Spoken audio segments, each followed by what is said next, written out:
tadi kan saya udah sempat sebutkan bahwa Mas Satriawan ini punya sertifikat yang hanya dimiliki beberapa orang di Indonesia, yaitu sertifikat CEWA. Policy yang melekat kepada analis. Jadi agak ribet nih kalau analis mau jual beli saham atau trading gitu ya. Sebenarnya boleh punya saham, tapi step-stepnya tuh agak banyak. Jadi analis itu harus objektif, harus mengatakan ketika ada saham ini, saham A bagus, maka dia harus bilang bagus. Dan saham B jelek, dia harus bilang jelek.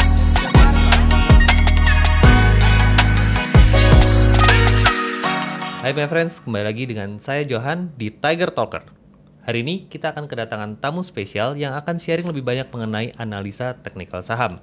Beliau ini memiliki sertifikat CEWA yang hanya dimiliki oleh beberapa orang di Indonesia. Langsung aja kita sambut Mas Satriawan. Selamat malam Mas Satriawan. Selamat malam Mas Johan. Apa kabar Mas? Baik, alhamdulillah. Nah, sebelum kita mulai ngobrol-ngobrol nih Mas, tadi kan saya udah sempat sebutkan bahwa Mas Satriawan ini punya sertifikat yang hanya dimiliki beberapa orang di Indonesia, yaitu sertifikat CEWA. Boleh cerita sedikit nggak Mas? Sertifikat CEWA ini apa sih?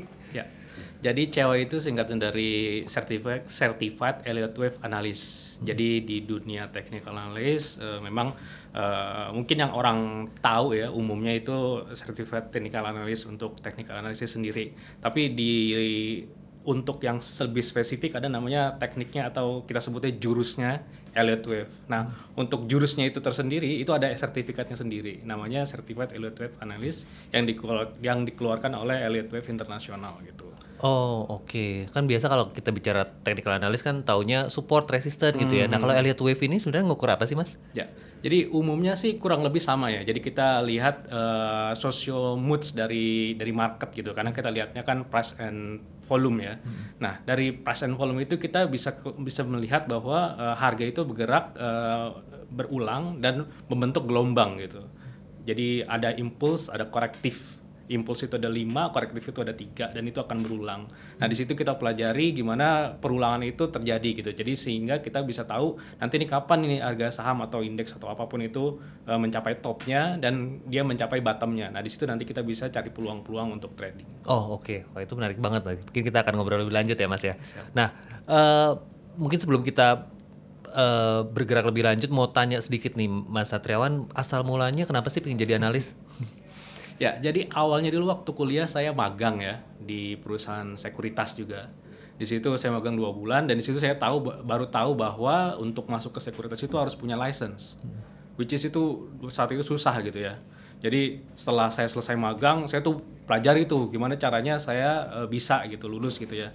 Dan ternyata saya berhasil lulus, saya sudah punya WPPE dan WMI sebelum lulus S1 gitu ya. Jadi itu setelah itu baru saya masuk ke dunia. Waktu itu awalnya dulu sebelum saat kuliah juga di akhir-akhir kuliah tuh saya juga kuliah sambil kerja di perusahaan financial planner gitu ya. Setelah itu udah punya WPPE, WMI, saya pindah ke perusahaan sekuritas gitu baru. Tapi dari dulu memang suka dengan saham? Suka dengan saham karena dulu anak kuliah itu ngelihatnya zaman itu ya saham itu keren. Yang dianalisa sama Mas Satriawan saham aja atau ada aset lain Mas? Ya, jadi kalau misalnya technical analysis nggak mentok di saham aja, jadi kita bahkan bisa lebih fleksibel dibandingkan dengan fundamental.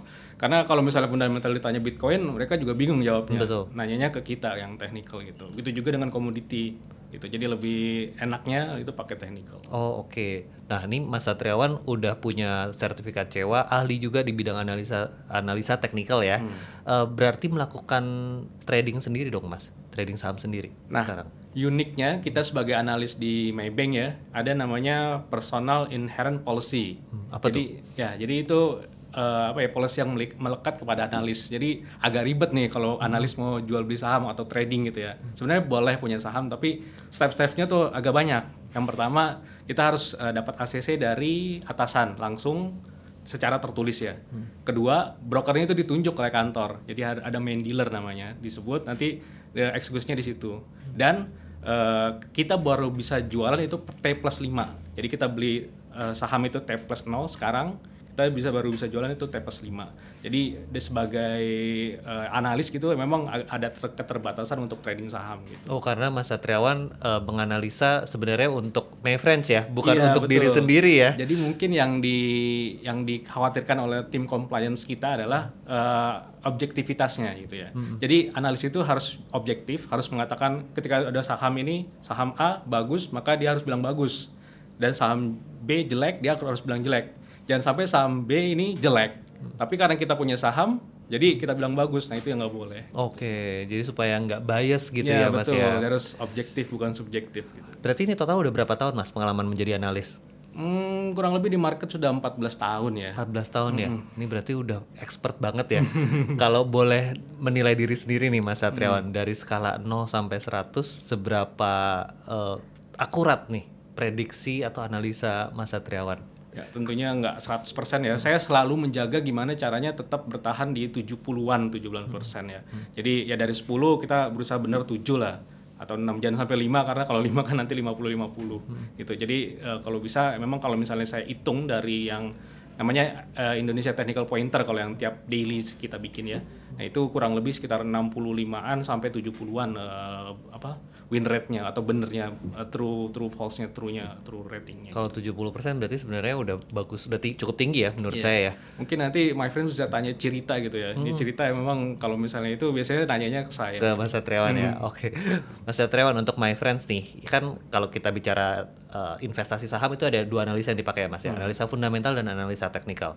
Kira-kira kapan sih my friends itu harus pakai analisa teknikal atau pakai analisa teknikal aja 100%? Ya.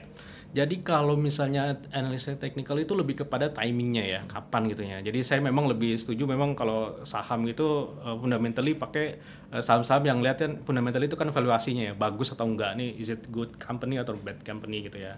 Nah kalau teknikal itu lebih ngelihat pergerakan harga sahamnya.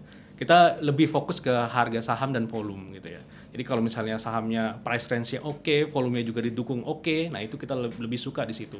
Dibandingkan saham-saham yang diem aja terus volumenya nggak ada di bawah, nah itu kita biasanya menghindari di situ. Jadi lebih kepada timing dan mungkin lebih trading ya untuk lebih tepatnya technical analysis itu. Oke, berarti kalau yang trading pakai analisa teknikal, mungkin kalau yang investasi jangka panjang bisa ke fundamental gitu ya Mas ya. Oke, mungkin pertanyaan terakhir nih Mas Satriawan. Apa sih hal yang harus dikuasain nih? Mungkin my friends ada yang pingin bercita-cita jadi analis. Ya, teknikal ya. Ya, jadi yang pertama itu memang ini basic banget ya, itu namanya DO teori. Itu basic, itu kayak mungkin kayak Pancasilanya lah dari technical analysis, basic banget itu DO teori. Jadi kita harus ada baca DO teori, mengerti DO teori namanya. Setelah itu ya mungkin yang Mas sudah tahu, semua orang udah tahu ya, support resistance, lalu moving average, lalu Fibonacci itu sebenarnya banyak ya, ada retracement, projection, extension, bahkan ada time projection gitu ya, jadi ada waktunya. Lalu setelah itu kalau misalnya kita belajar terakhir ya biasanya Elliott Wave itu terakhir belajarnya ketika semuanya udah bisa termasuk indikator, nah baru kita belajar Elliott Wave gitu. Oke, Mas Satriawan, kita lanjut ke segmen kedua ya. Ini adalah segmen jawab cepat ya, biasa di podcast ini Tiger Talker. Saya akan kasih 2 pertanyaan, Mas Satriawan langsung jawab dengan cepat yang mana pilihan Mas Satriawan ya. Yang pertama, kripto atau saham? Saham. Kenapa Mas? Singkat. Karena lebih udah lama gitu saya belasan tahun di saham, jadi lebih tahu seluk-beluknya dibandingin kripto kan baru ya. Jadi yang kripto belajar juga, tapi lebih enak kalau disuruh milih ya milih saham gitu. Oke. Yang kedua, saham gorengan atau saham LQ45? Aduh, susah tuh jawabnya. Karena dua-duanya dianalisa ya Mas ya? Betul, karena dua-duanya punya kelebihan kekurangan. Kalau boleh milih satu. Aduh, ya LQ lah, walaupun susah tuh LQ. Oh, karena mungkin isinya sama-sama yang paling liquid ya? Iya, tapi kadang-kadang liquid juga gerakannya agak susah kan.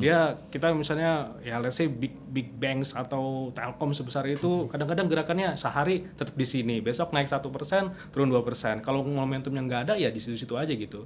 Kalau yang gorengan kan lebih seru. Oke, ya buat seorang technical analis lebih seru ya kalau naik turun lebih banyak fluktuasinya ya. Saya lebih suka yang seperti itu daripada yang diam, itu nggak seru. Berarti manusia jawabannya saham gorengan nih buat Mas Satriawan. Jangan.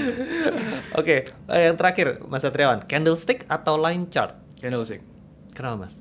Karena di candlestick itu ada 4 informasi ya, open, high, low, close gitu. Dibandingin line itu cuma 1. Kadang-kadang line itu suka nyaru gitu sama moving average. Karena kan moving average juga line, sedangkan line chart kan cuma line gitu ya. Jadi kadang-kadang suka misleading. Make sense.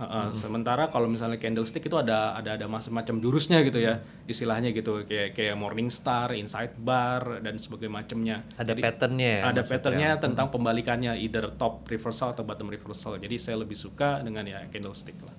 Oke, itu aja Mas Satriawan. Siap. Tanya jawab cepatnya. Dan itu juga berarti berakhir sudah sesi tanya jawab kita. Thank you banget Mas Satriawan untuk sharing informasinya bersama kita dengan My Friends di Tiger Talker. Baik, My Friends, itu aja ya bincang-bincang singkat kita dengan Mas Satriawan, seorang technical analyst. Mudah-mudahan informasi yang diberikan bisa berguna untuk My Friends, bisa juga menentukan My Friends kira-kira pakai analisa yang mana sih untuk berinvestasi saham, apakah analisa teknikal atau analisa fundamental. Itu aja dari saya, sampai ketemu di episode Tiger Talker berikutnya, tentu saja dengan topik-topik yang gak kalah menarik. Sampai jumpa.